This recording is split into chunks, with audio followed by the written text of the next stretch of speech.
guys, I am Sandeep Pandey, Excellence English class. Today I am describing kinds of sentence.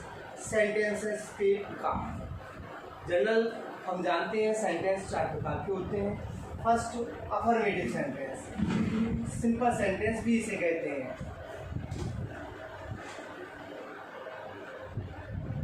या simple sentence. Second negative sentence.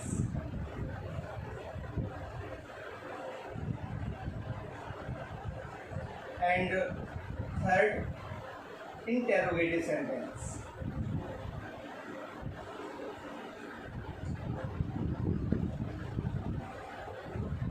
And fourth WH make a question. Make a question. चार प्रकार से इन सेंटेंसों को सरल भाषा में सीखते हैं. This rule is very important for every students. This is the reason, this is the basic rule of English grammar. यदि हम सेंटेंसों को बहुत अच्छे से समझ लेंगे तो अंग्रेजी ग्रामर के रूल्स हम बहुत आसानी से कर सकते हैं. Your first rule affirmative simple sentence. Affirmative sentence को हम चार प्रकार से बनाते हैं. First helping verb after subject. After subject के बाद helping verb. Example, is he running fast. This sentence is interrogative. Make a affirmative. First we write the subject. After that helping verb, and object. The last full stop. Is he running fast? Make a affirmative. First we write the subject he. After that helping verb is running fast. This is very easy to students. यदि हमें helping verb दिखता है पहले तो हम उसको subject की बाद में रखते हैं. यदि इसमें नोट होता तो नोट रिमूव हो जाए. और सेकंड रूल, यदि किसी सेंटेंस में हमें डज या डज नॉट दिखता है, जब हम इसको अफर्मेटिव बनाते हैं तो इसको रिमूव कर देते हैं. और इसका स्ट्रक्चर्स हम बनाते हैं. First we write the subject, after then verb, and verb को सिंगुलर बनाते हैं. S, E S and I S and object. Students, अब हमें यहाँ पे जानना होगा कि हम एस कब लगाएंगे, ई एस कब लगाएंगे और आई एस कब लगाएंगे. तो ई एस जब लगेगा किसी वर्ब के लास्ट में O X double S C H और एस एच आएगा तो ई एस लगेगा. आई एस जब लगेगा जब लास्ट में बाय आने पर, लास्ट में बाय आने पर और बाय से पहले कॉन्सोनेंट हो तो बाय को रिमूव कर कर आई एस लगा देते हैं. स्टडी का स्टडीज हो जाएगा.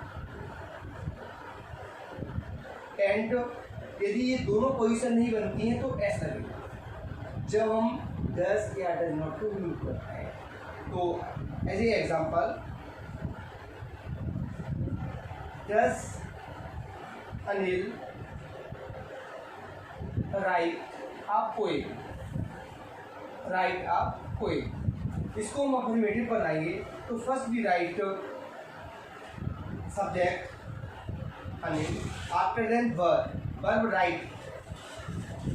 राइट में हम एस लगाएंगे, ई एस लगाएंगे, आई एस लगाएंगे. आई एस नहीं लगाएंगे, लास्ट में बाय नहीं है, बाय से पहले कौन सा लगाएंगे. ई एस नहीं लगाएंगे, O X double S C H नहीं आए तो एस लगेगा इसमें. Anil writes a poem. Second rule clear. Your rule number third, यदि किसी सेंटेंस में हमें डू या डू नॉट दिखता है तो ये भी रिमूव हो जाता है. इसको भी हम रिमूव कर देते हैं. First we write the subject, after then helping verb and object. Students, हम एग्जांपल्स देख सकते हैं। I do not earn money, this sentence is negative. इसको जब हम अफर्मेटिव बनाएंगे तो first we write the subject I and verb. यहाँ पर हम हेल्पिंग वर्ब नहीं लिखते, इसमें डू या डू नॉट को रिमूव कर देते हैं, तो वर्ब आता है first verb money, earn money, I earn money, this is very easy. And rule number 4, affirmative का रूल नंबर 4 में यदि हमें डिड या डिड नॉट दिखता है हम इसको भी रिमूव कर देते हैं। First we write the subject verb second position, verb second position and object. Did या डिड नॉट को हटाकर हम वर्ब का सेकंड पोजीशन कर देते हैं। एग्जांपल हम देख सकते हैं, Sonu did not meet me, make affirmative, first we write subject second verb second position make me. This is the 4 rules of affirmative. हम इनको देखकर माइंड में फीड कर सकते हैं। First part helping verb subject के बाद, सेकंड डज या does not remove and S ES IS का यूज, थर्ड डू नॉट या डू को रिमूव कर देते हैं, सब्जेक्ट वर्ब एंड ऑब्जेक्ट लिखते हैं, फोर्थ डिड या डिड नॉट को रिमूव करते हैं तो वर्ब का सेकंड पोजीशन हो जाता है। योर फर्स्ट अफर्मेटिव या simple sentence clear. Thank you for watching. Hello students, this is Sandeep Pandey, excellence English coaching Dabra. Today I am discussing about kinds of sentence, rule number 3, interrogative sentence। interrogative sentence इसको हम आज जानने का प्रयत्न करेंगे। Students, interrogative sentence प्रश्नवाचक वाक्य, इसका भी इंग्लिश ग्रामर में अपना स्पेशल महत्व होता है और ये ज़्यादा टफ नहीं होता, हम आसानी से इसको सीख सकते हैं।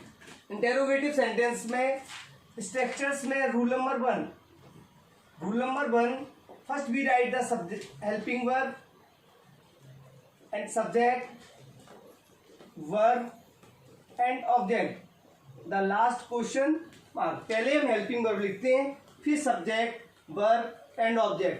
एज ए एग्जाम्पल के माध्यम से हम क्लियर कर सकते हैं students. First like as a example, I am speaking English.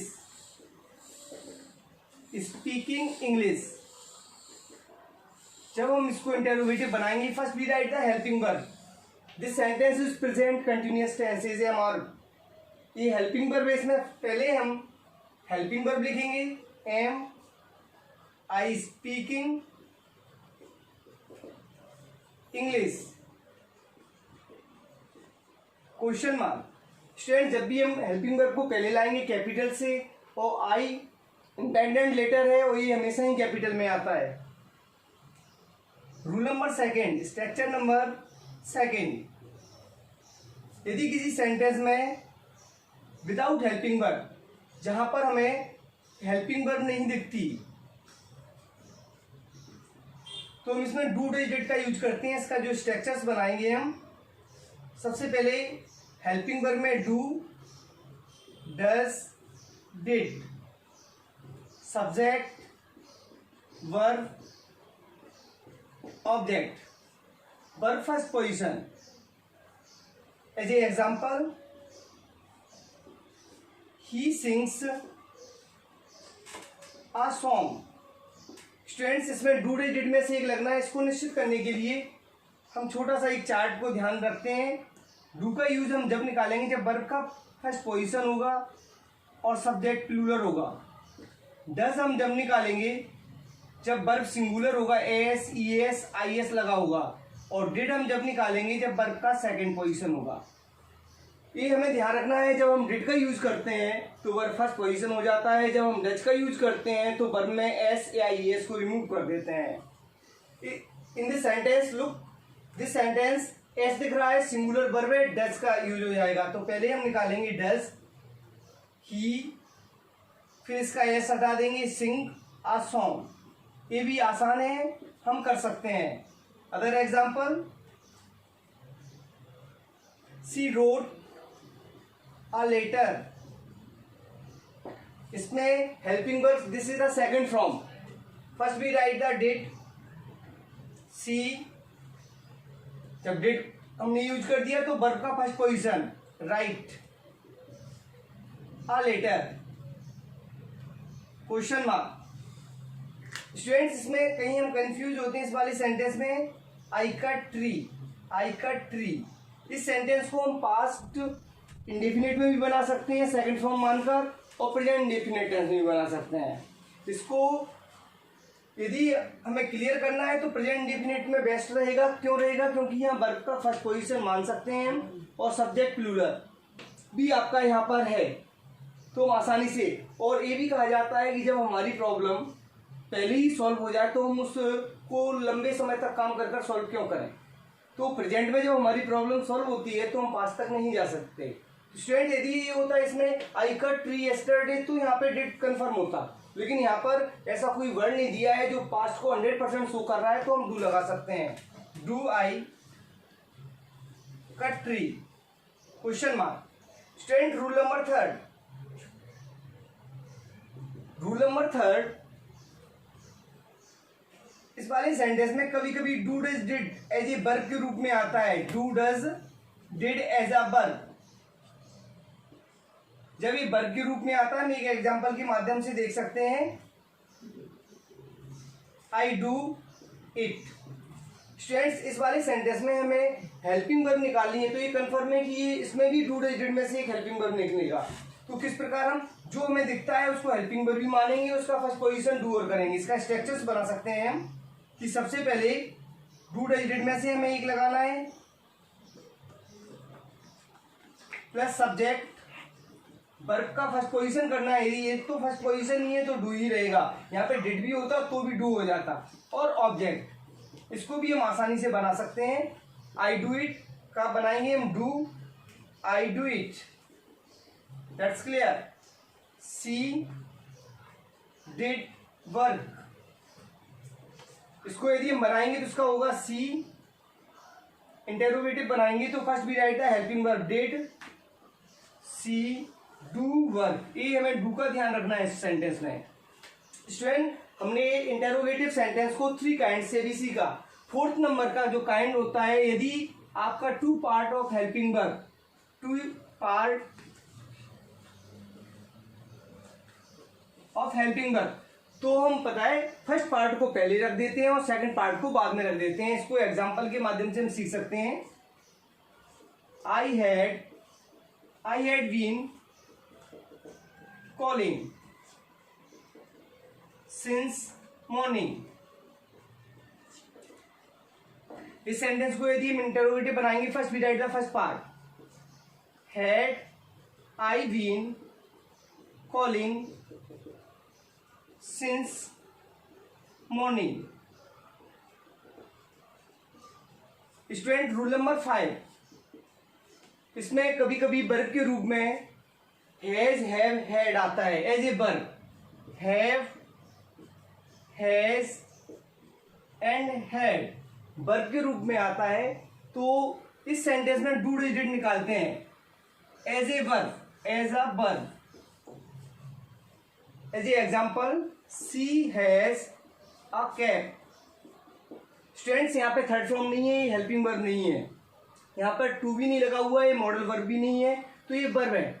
यदि हैज, हैव और हैड के बाद डायरेक्ट ऑब्जेक्ट होता है तो उसको हम वर्ब मानते हैं। जब हम वर्ब मानते हैं तो उसमें डू डज डिड निकालते हैं। यदि हैव देखेगा तो डू आएगा, हैज देखेगा तो डज आएगा, हैड देखेगा तो डिड आएगा।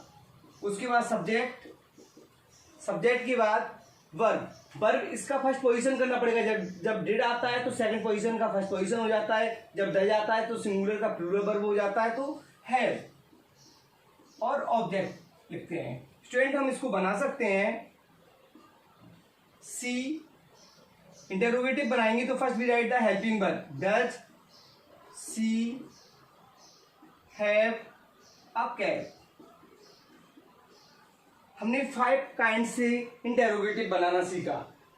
और हमारा प्रयत्न यही है कि आप लोगों को छोटी से छोटी जानकारी दी जाए, क्योंकि हम सभी लोगों को पता है कि हेल्पिंग वर्ब पहले लिख देने से और लास्ट में क्वेश्चन मार्क लगा देने से इंटरोगेटिव बनता है। बिल्कुल सही बात है, लेकिन इसके स्ट्रक्चर्स यदि हमें पता है, ये 5 रूल यदि हमें पता है, तो हम कभी भी रॉन्ग नहीं कर सकते। Thank you for watching.